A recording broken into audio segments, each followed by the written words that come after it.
इथे राजकारणाचं गुन्हेगारीकरण करण्याचा जो प्रयत्न चालू आहे तो निश्चितपणे निषेधार्ह आहे। ज्या पद्धतीने कुणी आत्मदहनाचा प्रयत्न करत आहे, कुणी उपोषणाला बसलेलं आहे, कुणी फॉर्मच खाऊन टाकत आहे, तर कुणी भाजप नेत्याच्या कानशिलात लगावत आहे, हे सगळं जर बघितलं तर मला एकच गोष्ट जाणवते, ती म्हणजे भाजप फुटीच्या उंबरठ्यावर आहे।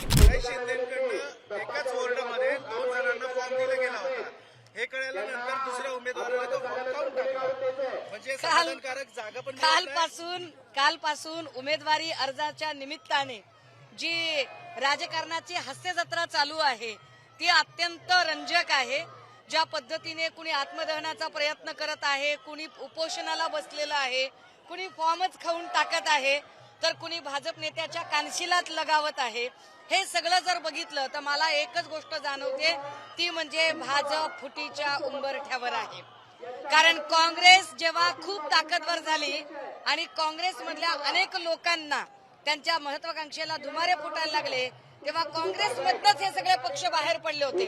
जनता दल असेल किंवा आत्ताचा भारतीय जनता पार्टी असेल, हे सगळे काँग्रेसमधनं बाहेर पडलेले पक्ष आता भविष्यात सुद्धा भारतीय जनता पार्टी ही फुटीच्या उंबरठ्यावर आहे। त्या फुटीची ही पहिली जी काही लक्षणं आहेत ती लक्षणं या इलेक्शनच्या निमित्ताने दिसत आहेत। ज्या पद्धतीने देवयानी फरांदेंच्या डोळ्यात पाणी येणं असेल किंवा सुधीरभाऊ मुनगंटीवारांनी आपल्या पक्षाचा उल्लेख करताना शनी शिंगणापूरचा संदर्भ देणं असेल किंवा ठिकठिकाणच्या निष्ठावंतांना डावलून जुने विरुद्ध नवे करत एकीकडे देवेंद्रजींनी सांगितलं की आम्ही आमदार खासदारांच्या पोरांना तिकीट देणार नाही, पण पुण्यामध्ये बापूसाहेब पठारेंच्या नुसत्या मुलाला नाही तर त्यांच्या सुनेला सुद्धा उमेदवारी देण्याचा प्रयत्न जो झाला आणि सगळ्या निष्ठावंतांना डावलून पुन्हा पठारेंच्या संबंधातल्या लोकांना बसवण्याचा प्रयत्न झाला, हे सगळं बघता निश्चितपणे आता भाजप फुटीच्या उंबरठ्यावर आहे।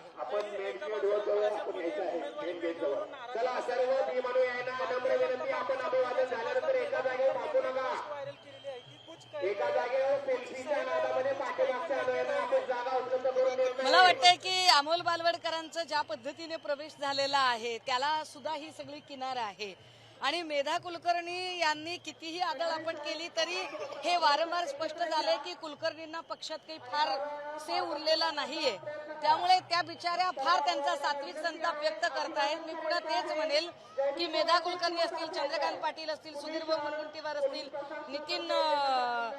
विनोद तावडे जे असतील, ह्या सगळ्या लोकांमध्ये आता देवयानी फरांदेंची त्याच्यात अजून भर पडली, सीमा हिरेंची भर पडली, ही सगळी जर नावं बघितली तर हे सगळे निष्ठावंत जुने विरुद्ध आयाराम आलेले नवे यांच्यामधला संघर्ष बघता निश्चितपणे फार दूर नाही तो दिवस जेव्हा भाजपच्या ठिकऱ्या उडालेल्या असतात।